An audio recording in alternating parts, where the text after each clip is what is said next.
ತಟ್ಟೆಲಿರೋ ತಾಳಿ ನನ್ ಕುತ್ತಿಗೆಲಿರುತ್ತೆ ಹೊರತು ಸಂತೋಷವಾಗಿ ನೆಮ್ಮದಿಯಾಗಂತೂ ಬಾಳಕ್ ಸಾಧ್ಯನೇ ಇಲ್ಲ ಅಲ್ಲಿ.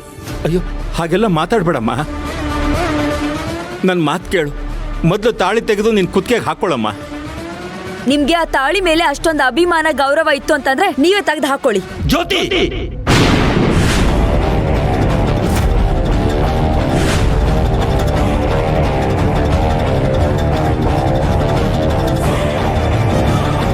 ಏ ಚಂದ್ರಿಕಾ, ಏನ್ ಹಾಕಿ ಕಣ್ಣು ಬಾಯಿ ಬಿಟ್ಕೊಂಡು ನೋಡ್ತಾ ಇದೀಯಾ? ಮಗಳು ಆಡ್ತಿರೋ ಮಾತು ಕಿವಿ ಕೇಳಿಸ್ತಾ ಇದೀಯಾ? ಬೈದು ಬುದ್ಧಿ ಹೇಳ್ಬೇಕು ತಾನೆ. ನಾನೇನ್ ಹೇಳಿ? ಅವಳು ತಪ್ಪು ಮಾಡಿದ್ರೆ ತಪ್ಪು ಅಂತ ಹೇಳ್ಬೋದು. ಅವಳು ಸರಿಯಾಗಿ ಅವಳಲ್ಲ, ಅವಳಿಗೇನು ಬುದ್ಧಿ ಹೇಳೋ ಅವಶ್ಯಕತೆ ಇಲ್ಲ. ಏನೂ ಇಲ್ವಾ? ನೀನ್ ಹೇಗಿದೀಯಾ, ಅವಳು ಹೇಗಿದ್ದಾಳೆ ನೋಡೆ, ಕಣ್ ತೆಗೆದು ನೋಡೆ. ನೀನ್ ತಾಳಿ ಹಾಕೊಂಡು ಹಣೆ ಕುಂಕುಮ ಇಟ್ಕೊಂಡು ಮುತ್ತೈದೆ ತರ ಕಾಣ್ತಿದ್ಯಾ. ಆದ್ರೆ ಇವಳು ಛೇ, ಅಲ್ವೇ ಹೆತ್ತಮ್ಮ ನೀನು. ಅವಳಿಗೆ ಒಳ್ಳೇದು ಯಾವುದು ಕೆಟ್ಟದ್ದು ಯಾವುದು ಅಂತ ತಿಳಿಸಿ ಹೇಳೋದು ಬಿಟ್ಟು ನೀನು ಅವಳ ಥರನೇ ಕುಣಿತಾ ಇದೆಯಲ್ಲ.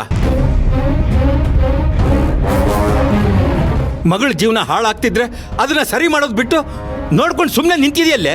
ಅವಳ ಜೀವನ ಸರಿ ಹೋಗ್ಬೇಕು ಅಂತ ನಿನಗೆ ಆಸೆ ಇಲ್ವಾ? ಆಸೆ ಬೆಟ್ಟದಷ್ಟಿದೆ, ಅದಕ್ಕೆ ಅವಳಿಗೆ ಬೆಂಬಲ ಕೊಡ್ತಾ ಇರೋದು. ಕತ್ನಾಗ ತಾಳಿ ಹಾಕೊಂಡು ಹಣೆ ಕುಂಕುಮ ಇಟ್ಕೊಂಡ್ಬಿಟ್ರೆ ಅವಳ ಜೀವನ ಸರಿ ಹೋಗ್ಬಿಡಲ್ಲ.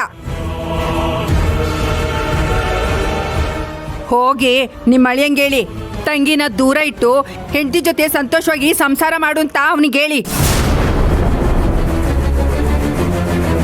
ಅದಕ್ಕೆ ಒಪ್ಕೊಂಡ್ರೆ ಅವನ್ ತಂಗಿ ದೂರ ಆಗಿ ನನ್ನ ಮಗಳು ಹತ್ರ ಆಗ್ತಾಳೆ. ಆಗ ನೀವ್ ಹೇಳ್ದಂಗೆ ನನ್ನ ಮಗಳಿಗೆ ಬುದ್ಧಿ ಹೇಳಿ ಆ ಮನೆಗೆ ಕಳಿಸ್ತೀನಿ. ಆಗತ್ತಾ ಆಗತ್ತಾ ನಿಮಗೆ ಮಾಡಕ್ಕೆ? ಆಗಲ್ಲ ಅಲ್ಲ. ಆ ನಿಮ್ಮ ಅಳಿಯಂಗೆ ತಂಗಿ ಒಬ್ಳು ಚೆನ್ನಾಗಿದ್ರೆ ಸಾಕು, ಬೇರೆಯವ್ರ ಜೀವನ ಹಾಳಾದ್ರೂ ಚಿಂತೆ ಇಲ್ಲ. ಅವನ್ ಕಟ್ಕೊಂಡು ನನ್ನ ಮಗಳು ಏನ್ ಸಂತೋಷ ಪಟ್ಟವಳೆ ನೋಡ್ರಿ.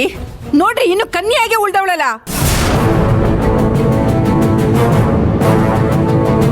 ಬಂದ್ರು ದೊಡ್ಡದಾಗಿ ನನ್ನ ಮಗಳಿಗೆ ಬುದ್ಧಿ ಹೇಳೋದಿಕ್ಕೆ. ಹೋಗಿ ಏನಾದ್ರೂ ಕೆಲಸ ಇದ್ರೆ ನೋಡ್ಕೊ ಹೋಗಿ.